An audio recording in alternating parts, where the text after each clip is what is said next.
Mr. President, thank you so much for sitting down with me. How are you doing? I'm doing great. We had an incredible rally last night in West Virginia. It was beautiful, a tremendous crowd, and I think we're going to win a race, a big race over there.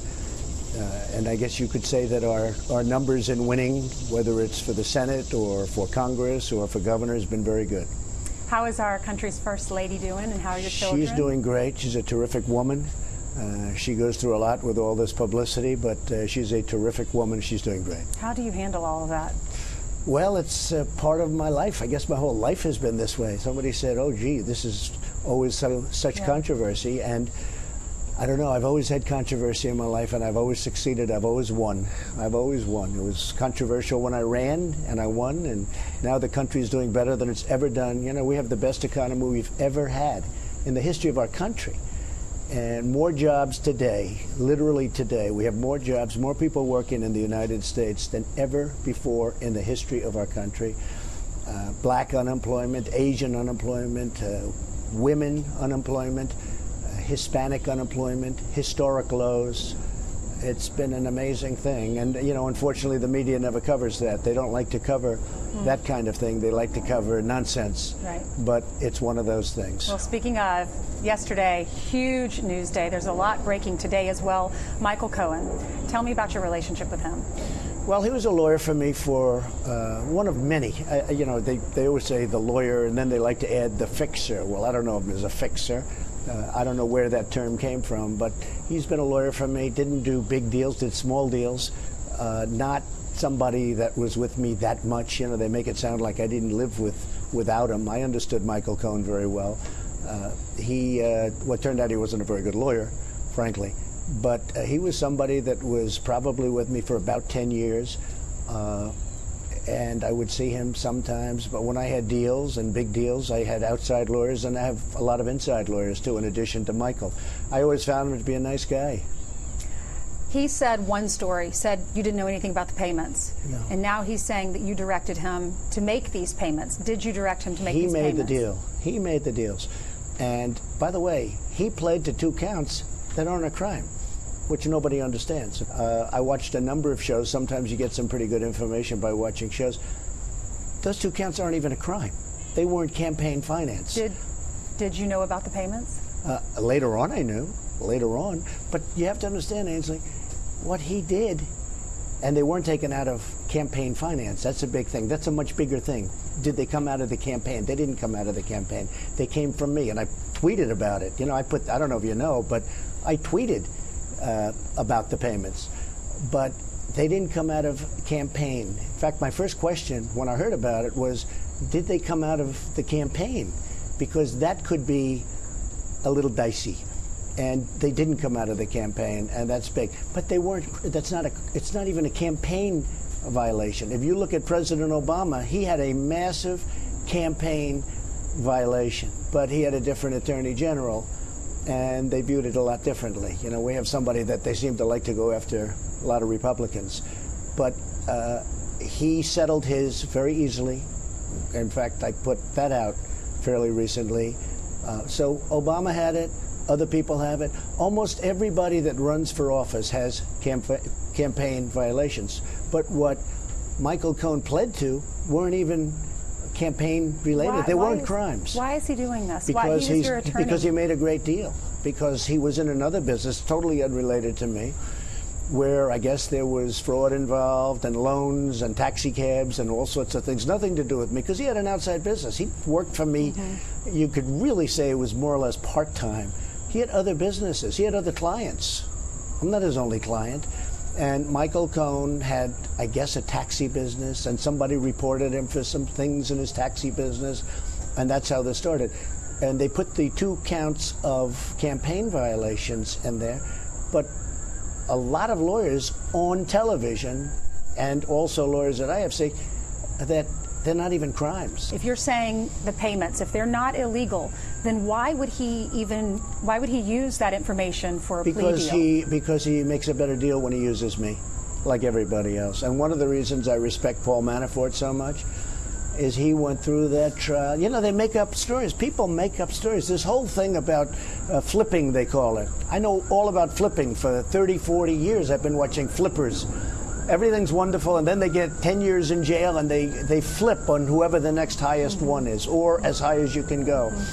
It almost ought to be outlawed. It's not fair, because if somebody's going to spend 5 years like Michael Cohen, or 10 years or 15 years in jail because of a taxi cab industry, because he defrauded some bank, the last two were the tiny ones. Campaign violations are considered not a big deal, frankly. But if somebody defrauded a bank and he's going to get 10 years in jail or 20 years in jail, but if you can say something bad about Donald Trump and you'll go down to 2 years or 3 years, which is the deal he made, in all fairness to him, most people are going to do that. And I've seen it many times. I've had many friends involved in this stuff. It's called flipping, and it almost ought to be illegal. You get 10 years in jail, but if you say bad things about somebody, in other words, make up stories, if you don't know, make up stories, they just make up lies. Alan Dershowitz said, compose, right? They make up lies. I've seen it many times. They make up things, and now they go from 10 years to they're a national hero. They have a statue erected in their honor. It's not a fair thing, but that's why he did it. He made a very good deal. I mean, for what he did. But I'll tell you that somebody made a better deal. Awand, the IT guy for Schultz, Congresswoman Schultz. He had all the information on Democrats. He had all the information on everybody. He went to jail holding the hands of the Justice Department and the FBI. They sat there together. They were smiling and laughing. And he got nothing. And he stole money. And he had more information on corruption of the Democrats than anybody. And they don't even have his computers and his servers. They just gave him nothing. You saw that. It was on your show. They gave him nothing. Nothing. Double standard?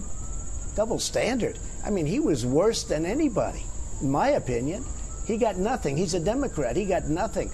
The reason he got nothing because the Dems are very strong in the Justice Department. I put an attorney general that never took control of the Justice Department, Jeff Sessions. Never took control of the Justice Department, and it's a sort of an incredible thing. We have this country going so well. Mike Pompeo is doing incredibly. All of my people, they're doing incredibly. But the whole thing with going on with Justice and FBI, when you see Strzok and his lover Lisa Page, when you see Comey with all the lies that he's told, when you see Mueller with the conflicts, he's so conflicted. Comey's his best friend. He had a really nasty business transaction with me, which he never reported. I've been talking about he never reports it. I mean, you look at the bad things.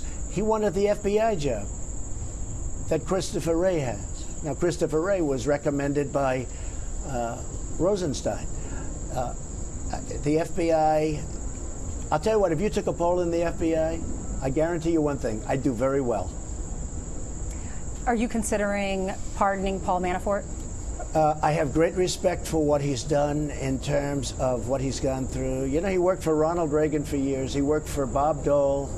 He worked, I guess his firm worked for McCain. He worked for many, many people, many, many years. And I would say what he did, some of the charges they threw against him, every consultant, every lobbyist in Washington probably does. If you look at Hillary Clinton's person, you take a look at the people that worked for Hillary Clinton. I mean, look at the crimes that Clinton did with the emails, and she deletes 33,000 emails after she gets a subpoena from Congress. And this Justice Department does nothing about it. And all of the other crimes that they've done. And they don't. Look at Podesta. Podesta was supposed to be Manafort on steroids. They made him close up his firm. He was going to be indicted the next day, we heard. Never happened. Instead, they would go after Manafort. So, look, I didn't know Manafort well. He wasn't with the campaign long. They got him on things totally unrelated to the campaign. And by the way, they got Cohen on totally unrelated to the campaign. I'm not involved. I wasn't charged with anything. You know, people don't like to say that, but I wasn't charged.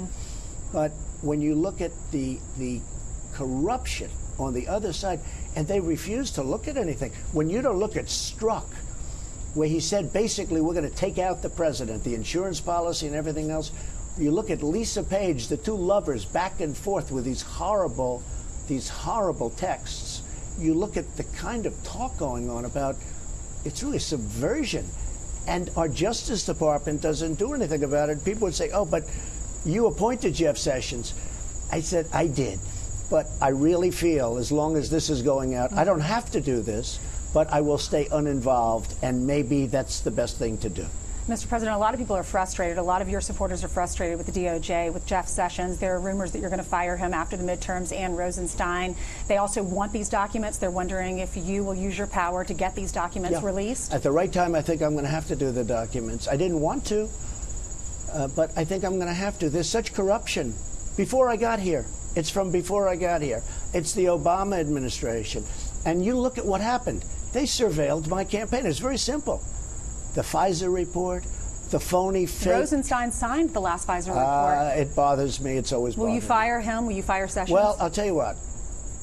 As I've said, I wanted to stay uninvolved. But when everybody sees what's going on in the Justice Department, I always put justice now with quotes, it's a very, very sad day. Jeff Sessions recused himself, which he shouldn't have done, or he should have told me. Even my enemies say that Jeff Sessions should have told you that he was going to recuse himself, and then you wouldn't have put him in. He took the job, and then he said, I'm going to recuse myself. I said, what kind of a man is this? And by the way, he was on the campaign. You know, the only reason I gave him the job, because I felt loyalty. He was an original supporter. He was on the campaign. He knows there was no collusion. And what's come out of Manafort? No collusion. What's come out of Michael Cohen? No collusion. This is stuff that they got. Right. How about with Michael Cohen, in all fairness to him, they raid his office at 6 o'clock in the morning? And how about with Manafort? They raid his home at like 5 in the morning, I think on a weekend, and his wife is in bed, and they go in with guns? Yeah. This isn't Al Capone.